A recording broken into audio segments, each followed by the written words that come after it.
पिता पुत्र है और जा पाए लागे और जो मनुष्य है तो कौन है समझिए कौन है चारों धाम ने की महात्मा जी करियाई यात्रा और वृंदावन और नर्मदा जी परिक्रमा और दुनिया भरी और खूब बाल करने तो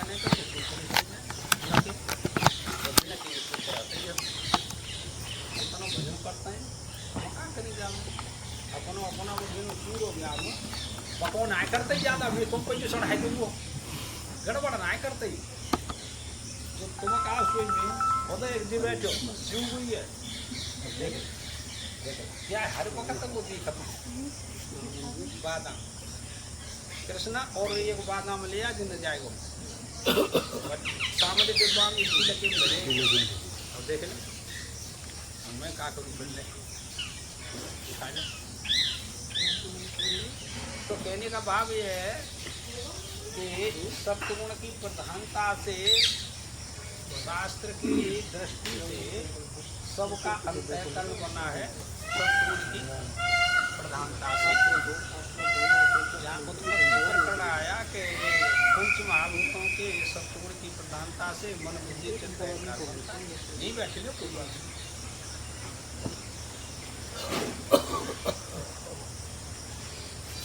तो मन सबका शुद्ध है ना, लेकिन उसमें तुम अशुद्धि भर लोगे तो आप क्या कहेंगे कि मन अशुद्ध हो गया, हमारा मन अशुद्ध है। और शुद्ध वस्तु रख ली तो आप क्या कहेंगे मन शुद्ध हो गया। अब इतने ज्ञान के लिए आप मिल गया तो अब शुद्ध वस्तु जैसे इन्होंने रख ली अशुद्ध वस्तु दोनों ने तुम्हें जानने हो कि महात्मा ही बढ़िया है, तो महात्मा तो उनको पुत्र है तो पिता कैसे हो, जब भी तो महात्मा भय पिता ही खराब हो तो ले रे चल लगा दे।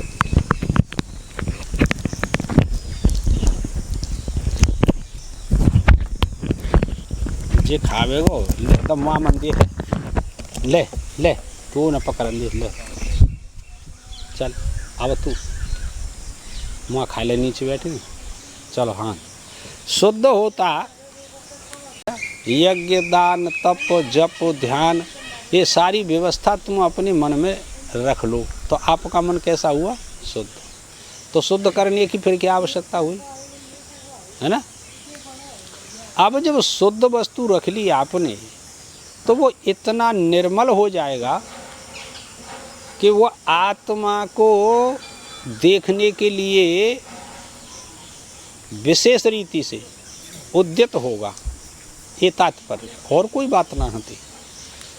तुलसीदास ने क्या लिखा, काई विषय मुकुर मन लागी। अब देखो केवल इतने शब्दों का क्या अर्थ है। काई क्या करती है, जल को आवृत कर लेती है तो जल दिखाई नहीं देता है ना। अब हमारे मन में काई आई गई है तो वो ढकेगो, मन को ढक रखा है। कौन से मन को ढक रखा है, जिससे मन से आत्मा का साक्षात्कार होता है उस मन को ढक लिया है। आज श्रुति कहती है वेद की मन सैवानु द्रष्टव्यम, मन के द्वारा आत्मा का साक्षात्कार करो, कह दिया। तुलसीदास ने कहा निर्मल मन जन सो मोहि पावा, मोहि कपट छल छेद्रन भावा, है ना। निर्मल तो काई विषय मुकुर मन लागे, मन में काई आएगी जब वह हटाई दो का नुकसान हो रहा है। संसार के भोग्य पदार्थों को कोई यदि भोगेगा तो वो काई को संग्रह कर रहा है, ये तात्पर्य। ये विषय कैसे काई के समान है। तो भैया अब तुम अपने मन में तो इन संपूर्ण भोगों की जो तृष्णा है, कामना है, इच्छा है, उनको हटा दो, शुद्ध हो गया मन। तो अब हमारा प्रयत्न तो यही है कि शुद्ध मन में ही आत्मा का साक्षात्कार होता है। ये सभी शास्त्रों का निर्णय है और कोई बात नहीं, ये बात। तो अब शुद्ध मन को करने के लिए ये चाहिए। देखिए, मन उसी क्षण में शुद्ध हो जाता है जिस समय आपको उपदेश मिलता है। ये कल का प्रसंग था कि शक्तिपात उस परमात्मा शिव ने आपके ऊपर कर दिया। आज शक्तिपात हुआ है कि वहाँ चलते हैं, कथा होती है ना। यही शक्तिपात है परम परमात्मा का, समझे। अब महात्मा का शक्तिपात हो गया, यानी गुरु का शक्तिपात हो गया कि आपको उस ज्ञान का उपदेश कर दिया। देरी नहीं है, अब आपके शक्तिपात में देरी है। आप स्वीकार करेंगे या नहीं करेंगे उस उपदेश को, बस, और कोई बात नहीं। 3 जगह शक्तिपात होता है। अब जैसा जिसका स्वभाव है, जैसा जिसकी बुद्धि है, वह बुद्धि निर्मल होगी तो स्वीकार कर सकती, नहीं होगी तो नहीं कर सकती। जिस घर में बैठ कर के हम उस प्रभु का चिंतन करते हैं, बाहर जाने की कोई आवश्यकता नहीं। ऐसे कितने प्रमाण पुराणों में आए कि घर में रह कर के ही आत्म साक्षात्कार किया तो कोई परेशानी ना होती। बशर्ते रहना ऐसे ही चाहिए जैसे पद्म पत्र विभम वसा, जैसे जल में कमल रहता है इसी प्रकार से तुम रहो। तुम्हें क्या परेशानी है? सारा लेन देन पुत्र के पास छोड़ दो, नातियों के पास छोड़ दो, तुम क्यों नहीं छोड़ते? तो ये अपनी गलती है कि परमात्मा की, कि तुम्हारे पुत्र नाती की गलती है? अवस्था पक गई। देखिए, आश्रमों के अनुसार भी आप विवाह नहीं करते, इसीलिए आप उस आत्मा का दर्शन नहीं करते। आश्रम कितने? 4 आश्रम बताए, गृहस्थी, वानप्रस्थी, सन्यासी, ब्रह्मचारी, 4 आश्रम है। और तुम उसका पालन नहीं करते तो आत्मा का दर्शन तो होगा नहीं भाई, परमात्मा तो मिलेगा नहीं। पालन करना चाहिए ना।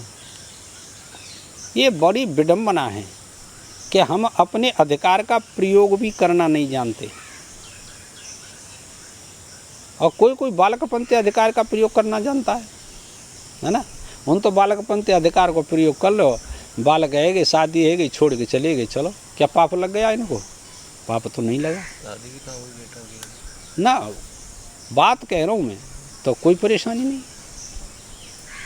ये एक विचित्र घटना है।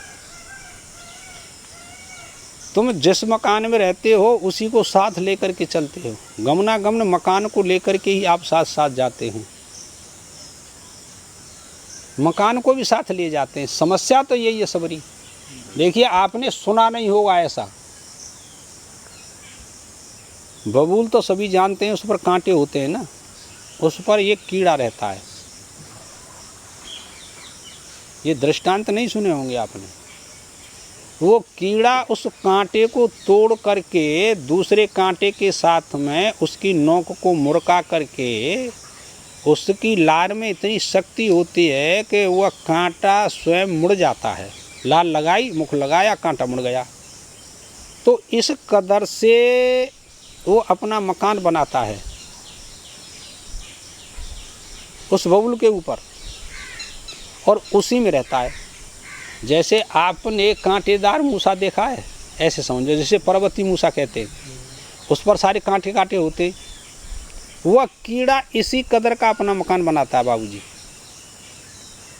और उसी में रहता है। जाता है, संग लेकर के जाता है उसको, जहाँ कहीं भी जाता है वो मकान को संग लेकर के चलता है। कैसी विलक्षणता है। जब खाने पीने के लिए इच्छा करता है तो उसमें से अपना मुख बाहर निकाल लेता है, कुछ खा लेता है, और अन्यथा नहीं तो अपने उसमें ही रहता है। वो जहाँ जाएगा अपने साथ ले जाएगा। इसी प्रकार से अज्ञान दृष्टि के कारण यह आपका मन, आपकी बुद्धि, ये 5 महाभूतों को साथ ले करके एक शरीर से दूसरे शरीर में चले जाते हैं। किसके? अज्ञानी पुरुषों के। ज्ञानी पुरुष का तो गमनागमन होता ही नहीं, वो तो सार्वभौम वाला है, सर्वात्म दृष्टि हो गई है उसकी, तो उसे तो किसी से आना जाना, सुख दुख, मोह वृत्ति, ये सब समाप्त हो जाती है। ये किसके धर्म है? ये अंतःकरण के धर्म है, बाकी और कोई बात नहीं। उसी को वो कहना है।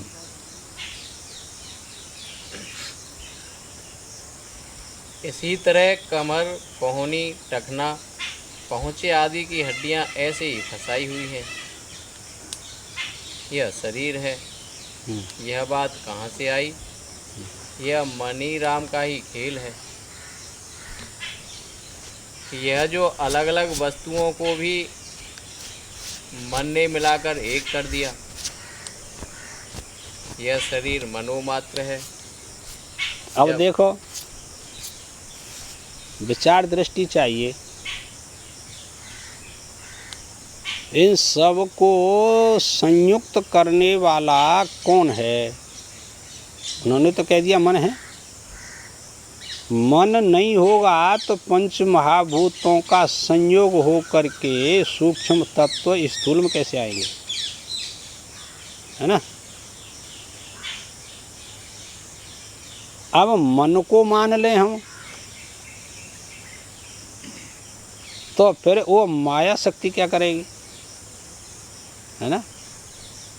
माया शक्ति के हो, उसे प्रकृति के हो, तूला मूला विद्या के हो, कुछ भी कहो, अज्ञान कहो, वो कहते हैं कि काम करने का काम उसी का है। मन ही तो सारे कर्मों को करता है और मन ही भोगता है, यह आप अच्छी तरीके से जानते हैं। यही बंधन का कारण है और यही मुक्ति का कारण है। मन एव मनुष्याणाम कारणम बंध मोक्ष है ना? तो माया शक्ति इस मन को लेकर के, मन में बैठ कर के उसके कर्मों के अनुसार पंच महाभूत और जितने तत्व हैं ये पहले बता चुके हैं, प्रसंग आ चुका है। किसी ने 3 तत्व माना, किसी ने 8 तत्व माना, किसी ने 13 माना और किसी ने 27 माना, है ना? काली कमली वाने ने तो 1 से 27 तत्वों का निरूपण किया अपने शास्त्र में, आप समझे? पर हम कह रहे हैं कि ये शरीर का गठन जो हुआ है वह मन के द्वारा हुआ है। क्यों? कि मन ही तो शुभ अशुभ कर्म करता है और तो कोई करता नहीं। और तुम सब अशुभ कर्म करना बंद कर दो, आत्मा को असंग भाव से जान लो। असंगो ही हम पुरुष, यह पुरुष कैसा है? असंग है। फिर कोई परेशानी नहीं होगी आपको, फिर जन्म ही चला गया और वो आत्मा मैं हूँ, मेरे से कोई भिन्न नहीं है, ऐसा दृढ़ निश्चय करना पड़ेगा, चाहे कोई संसार के बंधन से छूटना चाहता है तो। और कोई रास्ता ही नहीं। वही बात बताई।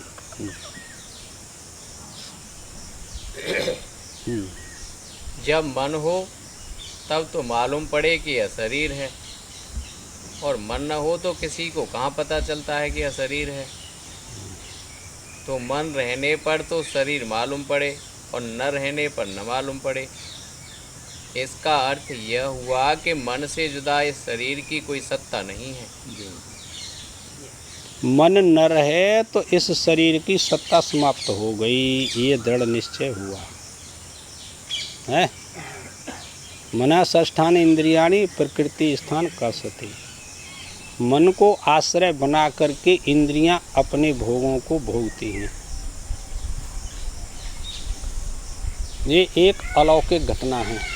अच्छा, एक बात बताओ, दृष्टि में ज़्यादा शक्ति होती है विषय को ग्रहण करने की,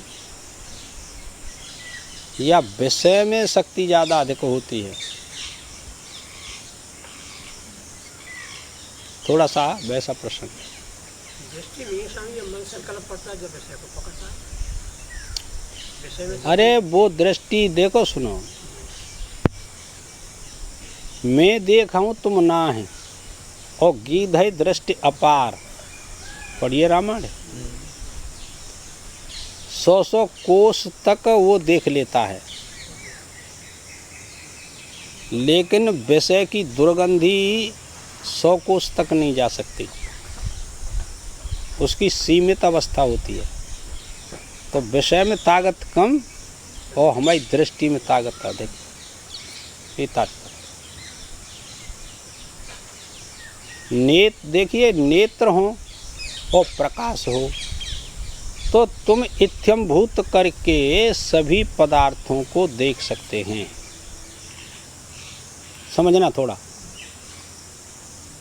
नेत्र हो और सूर्य का या बल्ब का किसी का प्रकाश हो तो इत्यम भूत करके हम उस पदार्थ को जान सकते हैं कि यह पदार्थ ऐसा है ना।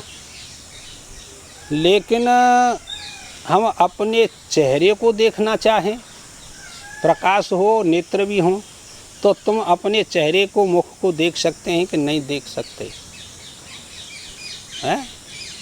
नहीं देख सकते, नहीं देख सकते। तो फिर उसको देखने के लिए अपने चेहरे को क्या चाहिए कि धी चाहिए। धी माने बुद्धि चाहिए। जैसे दर्पण लाए तो अपना चेहरा देख लिया, है ना। लेकिन अपने वास्तविक स्वरूप को तुम देखना चाहते हो कि मैं वास्तव में कौन हूँ, तो बुद्धि रूपी दर्पण चाहिए। वह भी चाहिए कैसा बुद्धि रूपी दर्पण के स्वच्छ चाहिए, विमल चाहिए, अतीव शुद्ध चाहिए, तब दिखेगा। अभी बताया था मुकर मलिन और नयन विहीना और राम रूप देखें किम दीना, है ना। दर्पण कैसा है? मलिन है, काई लगी है उसके ऊपर। तुम खूब सामने रखो तो तुम अपने चेहरे को नहीं देख सकते। ऐसे ही आपकी धीमाने दर्पण जो बुद्धि है ना, वो यदि आपकी मलिन है, अशुद्ध है, संसार भरा हुआ है, ठसाठस विषय भरे हुए हैं, तो अपने आत्मा का दर्शन कोई नहीं कर सकता। उसमें से गंदगी निकाल दो, संसार के विषयों में से आसक्ति हटा लो। जब आसक्ति चली गई तो काम, क्रोध, लोभ, मोह यह नहीं रहेंगे। तो आपकी बुद्धि कैसी हो गई? विमल हो गई। और विमल हो गई तो अपनी आत्मा का दर्शन तुरंत होगा, फिर देरी नहीं होती उसमें। ये तात्पर्य। तो ये शरीर की जो संरचना है, और दूसरे ढंग से तुमने पढ़ रखी है कि पुण्य और पापों के संयोग से शरीर की संरचना होती है। ये तो कई दिन बताया कि पुण्य पाप बराबर होंगे तो मनुष्य शरीर मिलेगा, पाप अधिक होंगे तो कीट पशु इत्यादि योनियों में जाना पड़ेगा, है ना। और पुण्य अधिक होंगे तो स्वर्ग में जाना पड़ेगा। ये कर्मी देवता अलग होते हैं स्वर्ग में, और आजान देवता अलग होते हैं। वो सृष्टि के आदि काल में ही उत्पन्न होते हैं। वो पृथ्वी पर नहीं आते, वो तो स्वर्ग में ही रहते हैं। लेकिन ये कर्मी देवता कौन होते हैं? जो यहाँ से कर्म करके स्वर्ग में जाते हैं। बहुत सा दान किया, बहुत सा यज्ञ किया, तो उनको स्वर्ग में जाना पड़ेगा। उनको कर्मी देवता कहते हैं। वहाँ देवताएं का शरीर मिलेगा और उन्हीं भोगों को वो भोगेगा। जब भोग समाप्त होंगे, क्षीणे पुण्य मृत्यु लोके विशंति। जब पुण्य क्षीण हो जाते हैं तो मृत्यु लोक में फिर आ जाता है, फिर धनवान बन जाता है। ये तारतम्य बना रहता है पुण्यों के प्रभाव से, पापों के प्रभाव से। और तारतम्य को छोड़ने के लिए आपको ज्ञान संचय करना पड़ेगा। और उस ज्ञान से भय के मारे वंचित हो जाते हैं। हम क्या करें इसमें? ये सहन नहीं होता ज्ञान सभी के पास, समझे। भगवान ने गीता में लिखा है, दुर्बलान अजितेंद्रियान प्राप्य नष्टम योगम। कौन से अध्याय में? चौथे अध्याय, है ना। दुर्बल मनुष्यों के पास पहुंच करके यह ज्ञान प्राय नष्ट हो गया अर्जुन। ये समस्या है। अब दुर्बल कौन है? देखिए फिर वेद की श्रुति, नायम आत्मा बलहीनेन लभ्य। यह आत्मा बलहीन को नहीं प्राप्त होता। बलहीन कौन है? हम तो बहुत बलवान हैं, बहुत बड़े पैसे वाले हैं, बहुत शारीरिक बल है। हम तो, हमसे ज़्यादा बल कौन है? अरे तुम सबसे ज़्यादा कमज़ोर हो, गरीब हो, समझे। तो वो कहते हैं कि बलहीन वह है जो इंद्रियों को संयम में नहीं कर सकता, जो मोह का त्याग नहीं कर सकता। वो बेचारा सबसे कमज़ोर है, सबसे दीन है। ये तात्पर्य। जो वैराग्य का आविर्भाव नहीं करता अपने हृदय में, वो सबसे बड़ा कमज़ोर है। हम क्या करें इसमें? ये तात्पर्य। देखिए कितनी सुंदर बात कही वेद में, नायम आत्मा प्रवचनेन लभ्यो न मेधया न बहुना श्रुतेन। ओ सुन बेटे, गुरु कह रहे हैं शिष्य थे, परमात्मा कह रहा है सबसे। न तो वह आत्मा प्रवचनों से प्राप्त होता है, न शारीरिक बल से, न मानसिक बल से, न धन से वह प्राप्त होता है, न अधिक सुनने से ही प्राप्त होता है कि दिन रात सत्संग सुनते रहो तो प्राप्त होगा कि नहीं होगा। शास्त्र पढ़ते रहें, चारों वेद 6 शास्त्र, तो प्राप्त होगा कि नहीं होगा। क्यों कि यह प्रवचन, यह विवेक अज्ञानी पुरुषों को भी होता है, लेकिन वैराग्य के बिना उसका साक्षात्कार नहीं होता, चाहे कोई साधु हो और चाहे हो गृहस्थी। वैराग्य यदि वृत्ति में आ गया तो आत्म साक्षात्कार होगा। वो उसी को वर्ण करता है, जिसको चाहता है आत्मा उसी को अपनी शक्ति देता है, शक्तिपात कर देता है और उसी को वह ज्ञान हो जाता है। ऐसा कहने से उसमें दोष आ जाता है अतिव्याप्ति, कि जिसको चाहता है उसी को ज्ञान देता है। कहाँ क्या तो एक को तो ज्ञान दिया, एक को नहीं दिया, तो दोष आया कि नहीं? पक्षपात करने लगा परमात्मा। इसका भाष्यकार ने अर्थ लिखा है, आप पढ़ो दिन और रात सुनो।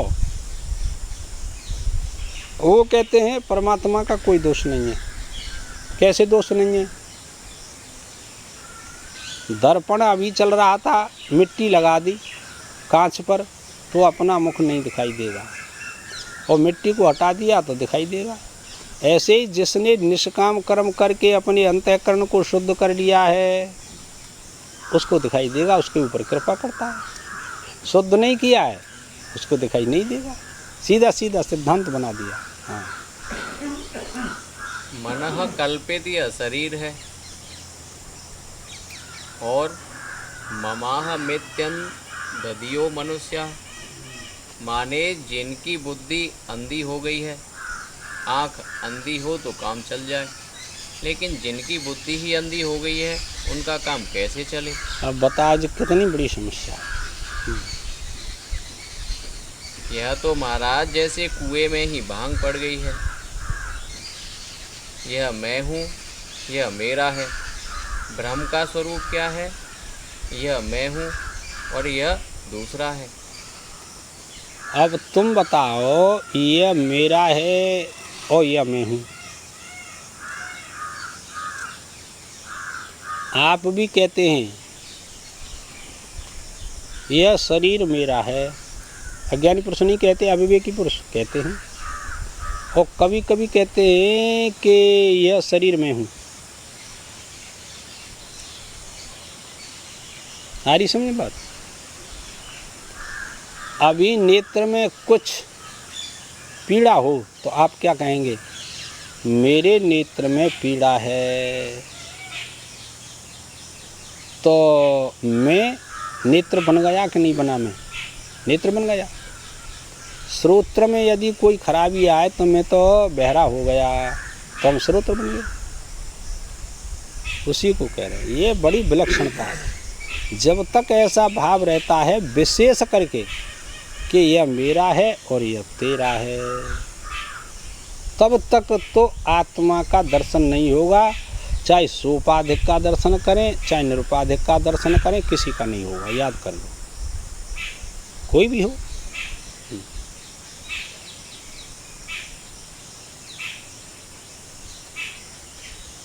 अब यह मैं हूँ और यह दूसरा है, यह कहाँ है? क्या सबके शरीर के पंचभूत अलग अलग हैं? नहीं, मसाला तो एक ही है। सबके शरीरों में मसाला, पंच महाभूत सबके शरीरों में बैठे हुए हैं। ए टू जेड जितनी 84 लाख योनियां हैं, सब में वही पंच महाभूत हैं। 3.5 करोड़ ब्रह्मांडों में सब में वही पंच महाभूत हैं। दूसरे और कहाँ से आएंगे? पिता मैं और मोर तोरते माया और जैव सकीने जीव निकाया, है ना। जितने जीव हैं सब इसी के अंतर्गत जीते हैं कि यह मेरा है और यह तेरा है। कौन? अविवेकी पुरुष जीते हैं लाला। विवेकी नहीं जीता इनमें कि यह मेरा है यह तेरा है। वो कहता है आत्मै वेदम सर्वम, यह सब आत्मा ही है। ब्रह्मै वेदम सर्वम, यह सब ब्रह्म का ही स्वरूप है, दूसरा नहीं है। कितनी बार श्रवण कर लिया कि सोना ही आभूषण बना है, ये दृष्टांत भीतर निश्चय नहीं होते।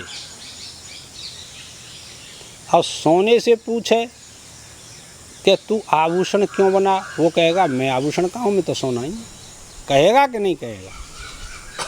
मिट्टी से पूछ लो तू इतने बर्तन क्यों बनी, कि मैं बर्तन कहाँ है, मैं तो मिट्टी मिट्टी हूँ, है ना। ये दृष्टांत बिल्कुल आपको मूल ज्ञान तक पहुँचा देंगे। ऐसे ही ये सृष्टि सब उसी का स्वरूप है, सब आत्मा ही है। आत्मा ही वेदम सर्वम, यह सब आत्मा ही है, हम क्या करें। इसके लिए यत्न नहीं करते आप लोग कि यह सब परमात्मा का स्वरूप है। इसके लिए यत्न करने वाला ज्ञानी पुरुष होता है, विचारवान पुरुष होता है, विवेकी पुरुष होता है, हम क्या करें।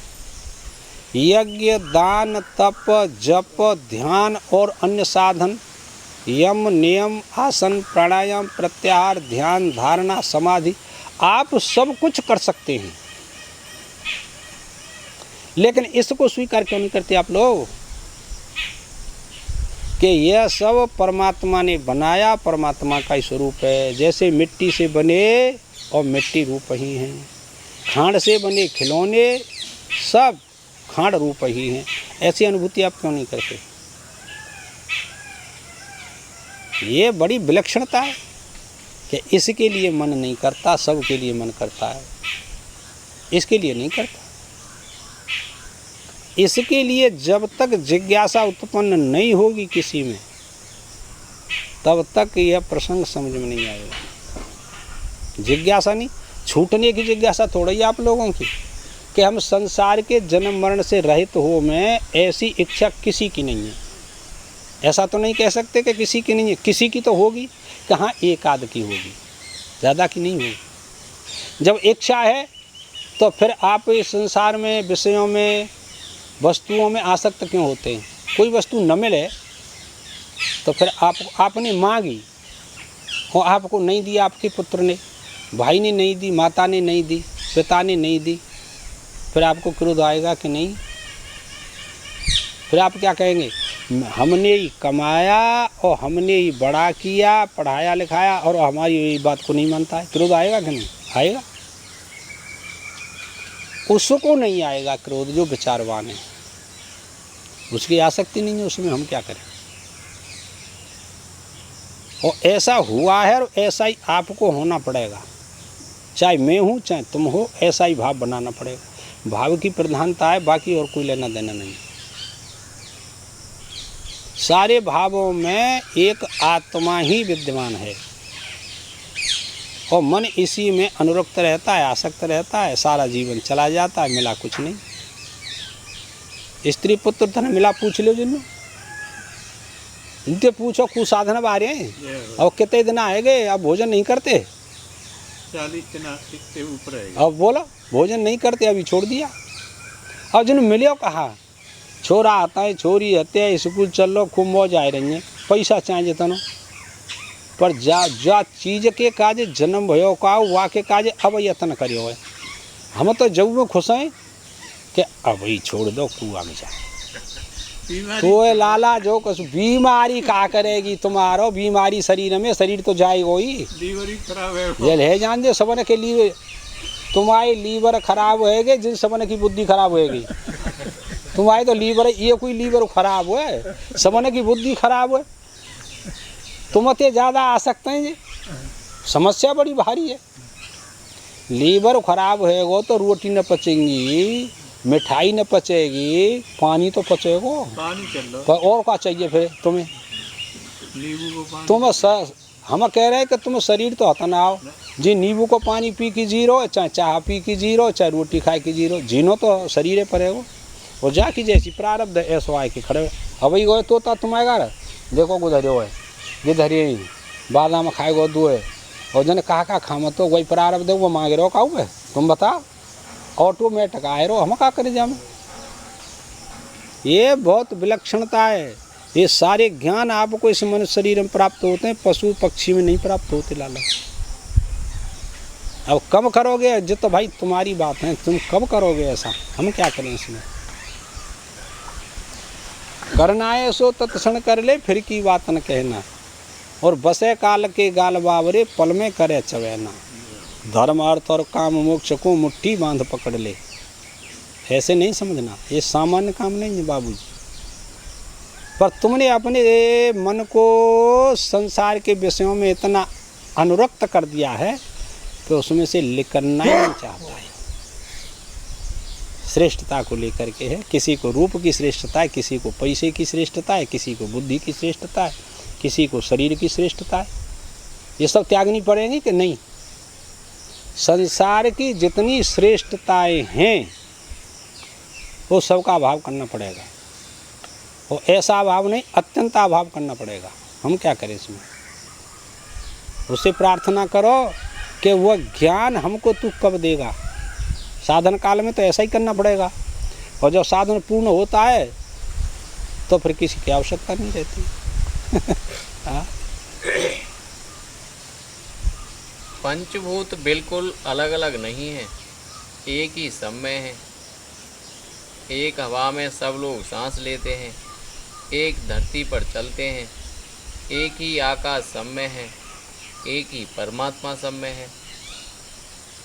यह मन की स्मरणा ही तो है कि है, न कि यह मैं और यह पराया।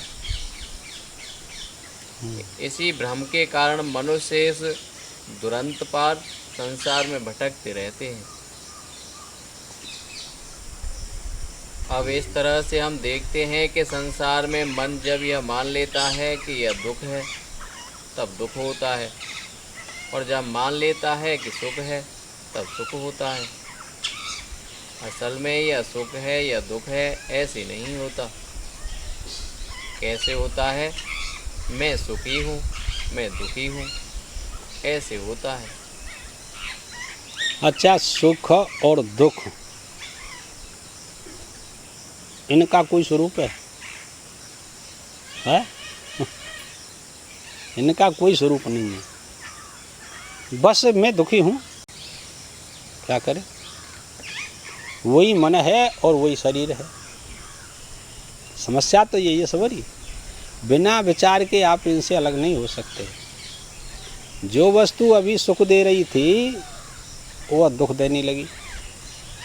मन आपका वही है। जो सुख को अनुभव कर रहा था वही दुख को अनुभव कर रहा है। जिस वस्तु से सुख हो रहा था ना, उस वस्तु से ही तुरंत और दुख होने लगा। ऐसा है कि नहीं कि ऐसा है? ऐसा ही है। तो अब इन सुख दुख, अब वहाँ ला जाइए मूल पर।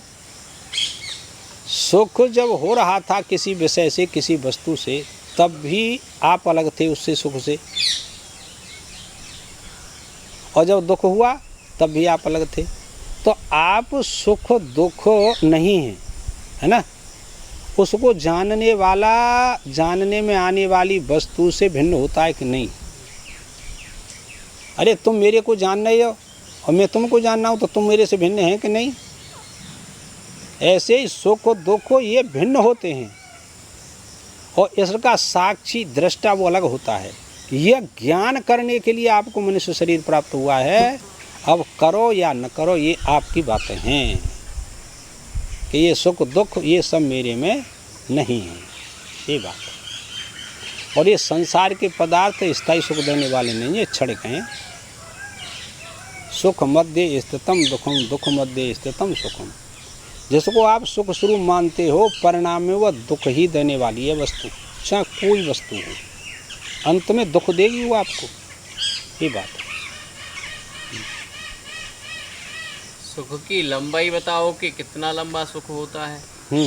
अरे बात तो वही भाई, लंबाई चौड़ाई मोटाई बताओ तो सही, कितना लंबा चौड़ा है। जानते नहीं। दुख की लंबाई बताओ। देखो हम से ना केलन निकारो, केलन पे लगे रहोगे, बहुत बदमाश हुए। न उसकी कोई शक्ल है, न उसकी कोई उम्र है, न ही रंग रूप है, हाँ, न तो आकृति है। अरे यह तो मन में एक कल्पना बन गई कि हाय हाय वो मैं मतलब तो बड़ा अरे दुखी तुमने हूँ। गड़बड़ कर दी अब ना वो। हाँ चलो दे दे तुम यूँ को तुम दे दे ले रे ले जी फिर चलियो गो ले ले ले आ जा ले जा खा ले ले। हाँ चले भाई। मन में एक कल्पना बन गई कि हाय हाय मैं तो बड़ा दुखी हूँ। जिंदा है और जानता भी है। उसी समय कोई तलवार लेकर आ जाए कि मैं तुम्हारा गला काटता हूँ तो कह देगा कि ना ना ना कोई क्यों भाई, मरने से क्यों डरते हो?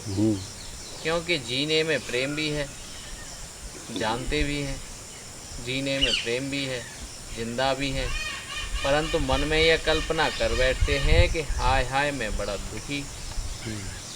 यह मन की कल्पना के सिवाय दुख और कोई चीज़ नहीं है।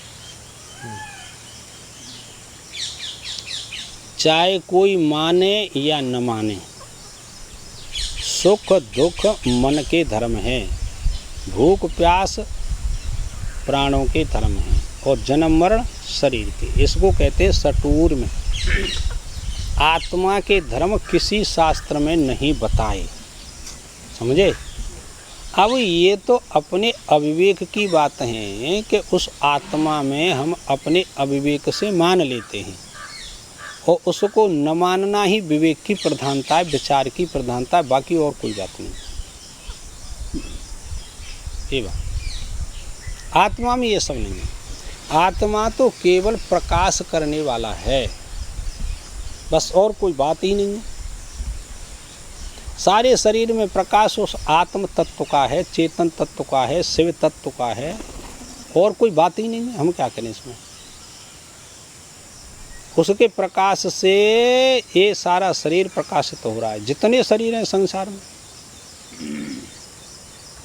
जिस प्रकार से गीता में प्रमाण दिया, जिस प्रकार से एक ही सूर्य संपूर्ण ब्रह्मांड को प्रकाशित करता है, उसी प्रकार से देहादि का स्वामी जो आत्मा चेतन तत्व है वो संपूर्ण इंद्रियों को, शरीर को प्रकाशित करता रहता है और वो कुछ नहीं करता, उसे कोई प्रयोजन नहीं।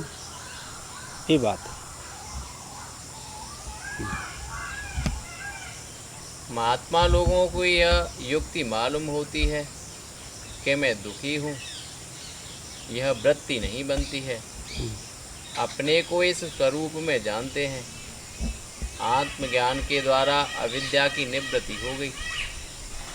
ये सब अविद्या का पसारा है। अविद्या अस्मिता राग द्वेष अभिनिवेश पंच क्लेश सजीवा। 5 क्लेश जिसके साथ लगे हैं उसको हम जीव कहते हैं। ये भाव जो हैं अनेक प्रकार के। अविद्या सर्वप्रथम लिया शब्द जो है, तो अविद्या के यह कार्य हो गए। अस्मिता राग द्वेष अभिनिवेश, ये अविद्या के कार्य हैं। तो अब ये सब कहाँ रहे कि मन में, है ना। और आत्म तत्व उनको प्रकाशित कर रहा है, बस, बाकी और कोई बात थोड़ा ही है। और यह अपने को मान लेता है मैं सुखी हूँ, मैं दुखी हूँ। ये एक अनिर्वचनीय विलक्षण तत्व ज्ञान है। उस चेतन तत्व ने अविद्या का साथ करके अपने को सुखी दुखी मान लिया, बाकी और कोई बात नहीं। इसमें दृष्टांत तो चाहिए। आपने पुलिस की वर्दी को पहना तो आपने उससे संबंध माना कि नहीं माना, वर्दी से। फिर आप जैसी वर्दी है ना, ऐसा ही काम करेंगे कि दूसरा करेंगे, बताओ। ऐसे इसी प्रकार का करना पड़ेगा। अब ये वर्दी पहन रखी है, साधुओं की साधु वर्दी है, सफ़ेद हों के लाल हों, तो साधु साधुपने के ही तो कर्म करेगा कि गृहस्थी के कर्म करेगा? है तो मनुष्य ही ना। लेकिन वर्दी माने उपाधि के अनुसार कर्म करता है। उपाधि को अपना स्वरूप मान लिया है इसने कि यह मैं हूँ, नहीं आई समझ, यह मैं हूँ ऐसा मान लिया है। इसकी निवृत्ति के लिए आपको यही ज्ञान चाहिए, बस और कोई बात नहीं।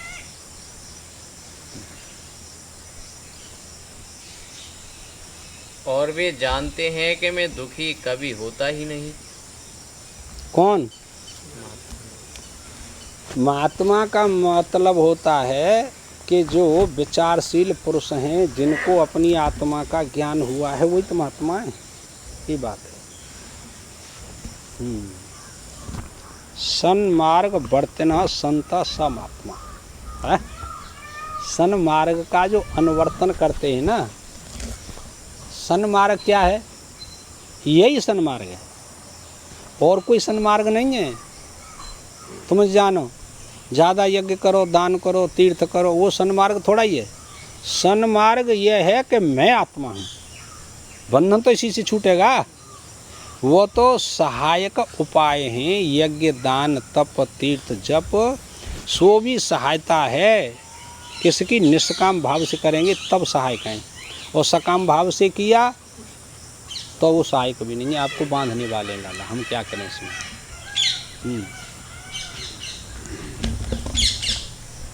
अतः यह मान लिया कि मैं दुखी हूँ, वह दुखी है।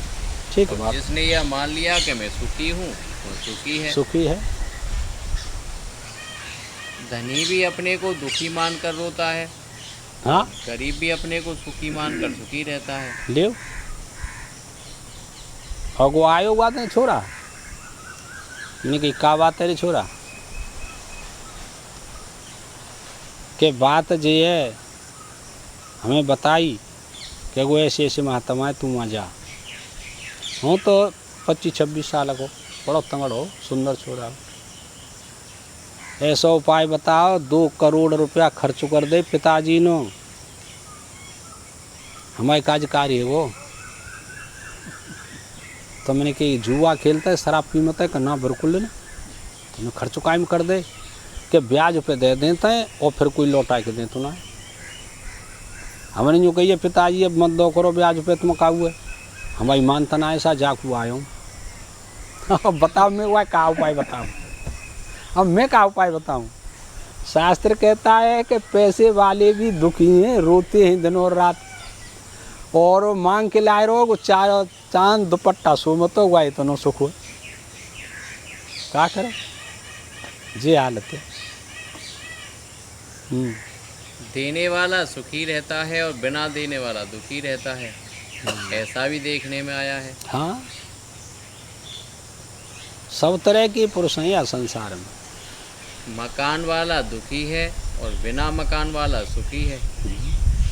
चीज़ों के साथ तो सुख दुख का कोई संबंध ही नहीं है। और देखो बड़ो निर्णय करया है, वस्तु सुख और दुख नहीं देती। आ रही समझ में? काव ने टहल लगवा के बहुत अच्छा मकान बनाया, बड़ी पुताई ते ढंगते, और एक झोंपड़ी में रह रहा है, और गुर रो रो महल नवारो और गु सुखते रह रहा है।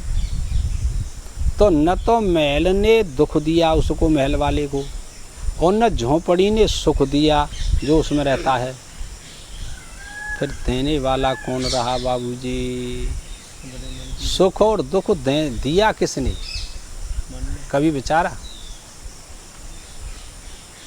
कि आपकी आसक्ति ने दिया है।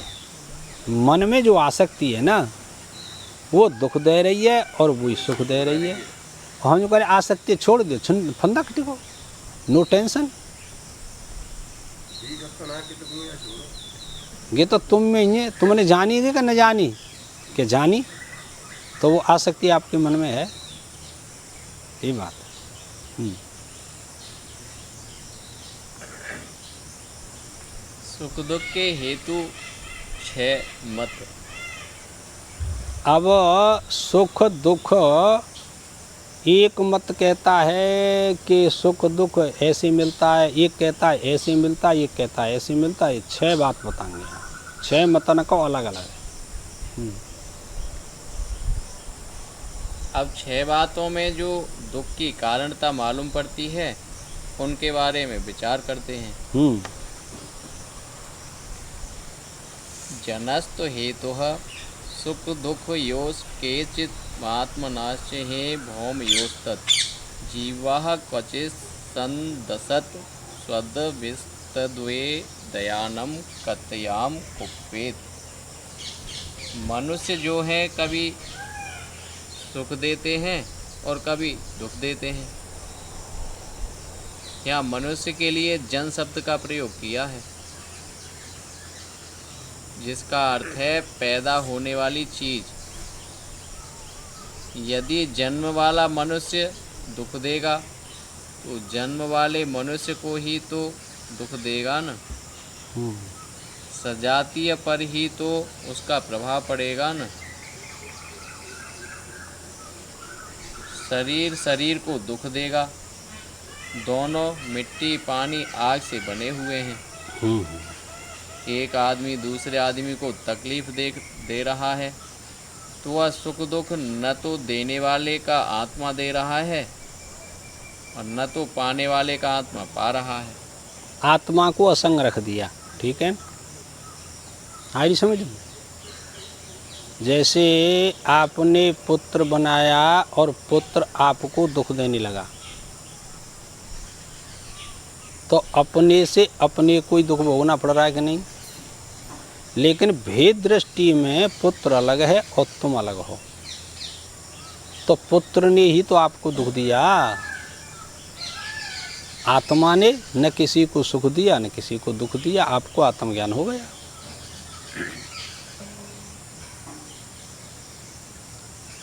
जिस सुख दुख का भोक्ता भी आत्मा नहीं है और सुख दुख का कर्ता भी आत्मा नहीं है।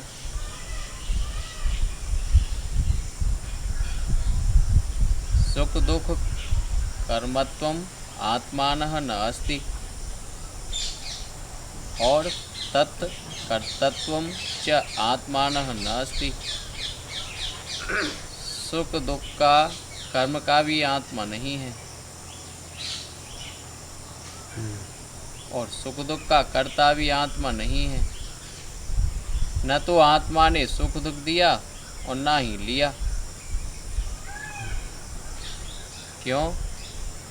भूमयः तत्, दोनों शरीर पृथ्वी के विकार हैं। देह ने दिया और देह ने ही लिया। ठीक है आत्मा सर, के साथ क्या संबंध? ठीक है।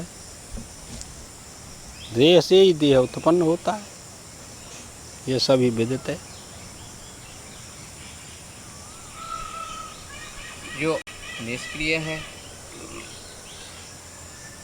नायम हन्ति न हन्यते, जो है उसके साथ सुख दुख का क्या संबंध हुआ? फिर भी यदि देखो कि दोनों के भीतर एक ही परमात्मा बैठा हुआ है, वहाँ देने वाले का अंतर्यामी प्रकाशक अधिष्ठान मैं ही हूँ और वहाँ पाने वाले का प्रकाशक अधिष्ठान आत्मदेव मैं ही हूँ। दुख देने वाले का अधिष्ठान आत्मा परमात्मा और दुख लेने वाले का भी अधिष्ठान आत्मा परमात्मा है। दोनों का अधिष्ठान तो एक ही है, चाहे सुख हो चाहे दुख। अधिष्ठान में कोई अंतर नहीं पड़ता कभी, अधिष्ठान एक ही सबका। सबका मालिक, सबको प्रेरणा देने वाला ये परमात्मा ही है, दूसरा कोई नहीं है। पर वो न सुख लेता है और न दुख देता है। अच्छा, परमात्मा न हो शरीर में तो यह क्या करेगा? जड़ वस्तु है गई ये बात। एक ही आत्मा, एक ही परमात्मा, एक ही वे पृथ्वी आदि से बनी हुई वस्तुएं। अब उसमें क्रोध का विषय कौन है? अपने आप से ही जब कोई तकलीफ अपने को पहुंच जाती है, यह तो महाराज नन्हे से शरीर में मैं होने के कारण तकलीफ होती है।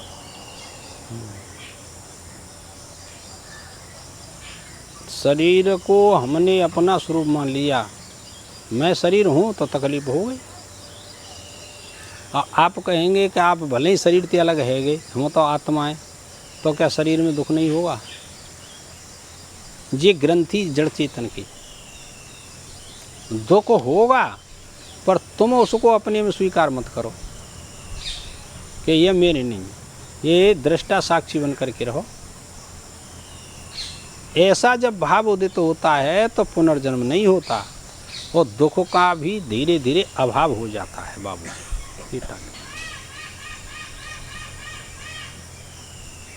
जीवाम क्वचित संदसत स्वदद्भ्य, कभी कभी अपने दांतों से आदमी अपनी जीभ ही काट देता है। हाँ, ले कितना दृष्टांत दयो। फिर क्या करेंगे आप? अपने आप अपने को दुख लिया कि किसी और ने? जा पे रिसर्च करो। दांतों ने जीव को काटा तो दांतों को दंड देंगे आप कि नहीं देंगे, ये बताओ। इसीलिए दूसरा कोई सुख दुख देने वाला नहीं, अपने आप ही सुख दुख देने वाला बन रहा है। उद्धार भी देखिए गीता, उद्धरे दात्म नात्मानम नात्मानम मवसादयेत। संसार समुद्र से अपने आप अपना उद्धार कर सकता है, किसी दूसरे की आवश्यकता नहीं है। क्या समझ में आई? हाँ, जो 5 शक्ति काम कर रही हैं उसको अपने भीतर लाओ। उत्पत्ति, पालन और संहार, निग्रह और अनुग्रह शक्ति, ये 5 शक्ति काम करती रहती हैं संसार में। समझे? निग्रह शक्ति माया की है, वो खींच खींच करके अपने में लाती है कि तुम इस कर्म में प्रवृत्त हो जाओ, इस कर्म में प्रवृत्त हो जाओ। आ रही समझ में?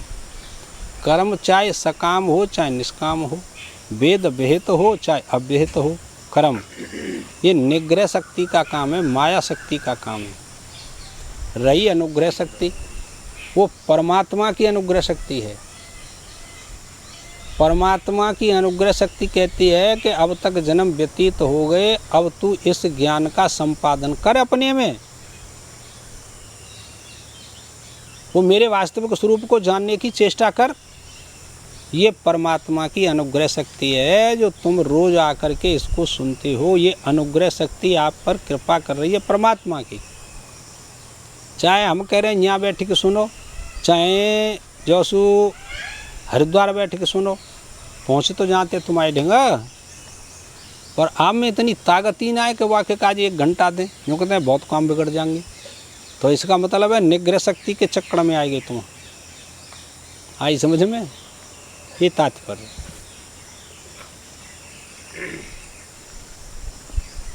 वेदनायाम कतमाय कुपित, एक आदमी की जीभ अपने दांत से कट गई। तो उसने क्या किया कि घर में से लोड़ा उठाया, दांत ही तोड़ दिया।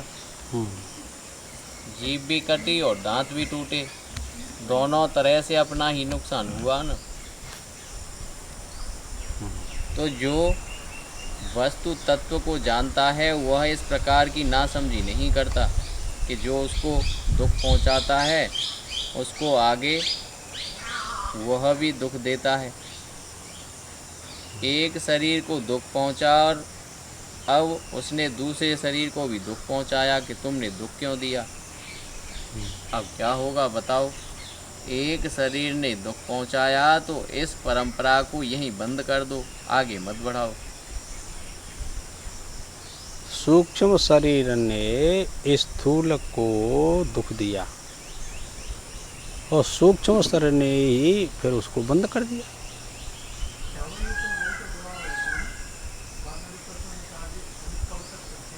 हाँ हाँ हाँ, रुकना तो पड़ेगा ही पड़ेगा, रुकना तो पड़ता ही है। ये धारा बहती रहेगी, पर आप धारा से पृथक हो जाइए, बस, और कोई बात नहीं। धारा को बंद नहीं कर सकते आप, धारा में से बचने के लिए उससे पृथक हो जाइए। धारा तो चलेगी, धारा नहीं बंद हो सकती। गंगा की धारा बहती रहती है, पर तुमको वहाँ रहना है तो आपको गंगा की धारा को रोकने के लिए एक साइड में कुछ इंतजाम तो करना ही पड़ेगा। उसको मोड़ लगा दो बस। गंगा की धारा में मोड़ लगा सकते हैं, धारा को रोक नहीं सकते, ऐसे समझो, है ना। तो अपने जीवन में तुम मोड़ लगा सकते हो, जब तक शरीर है तब तक शरीर की मन की धाराएं चलती रहेंगी, पर इसमें मोड़ तो लगा दो कम से कम। ये बात देखो, जो मैं तुम होकर वहाँ दुखी हो रहे हो, वही तुम वहाँ बैठ करके कभी दुखी होगे। यह नहीं समझना कि वहाँ कोई दूसरा दुखी हो रहा है और यहाँ दूसरा है। एक ही चीज़ दोनों में बैठी हुई है। जिसके दांत हैं उसी की जीभ है, जिसका दुख पाने वाला है उसी का दुख देने वाला भी है। दोनों में एक ही आत्मा एक ही में बैठा हुआ है। बोलो सद्गुरुदेव भगवान की जय। ओम पूर्णमदः पूर्णमिदं पूर्णात् पूर्णमुदच्यते पूर्णस्य पूर्णमादाय पूर्णमेवावशिष्यते। हरि ओम शांति शांति।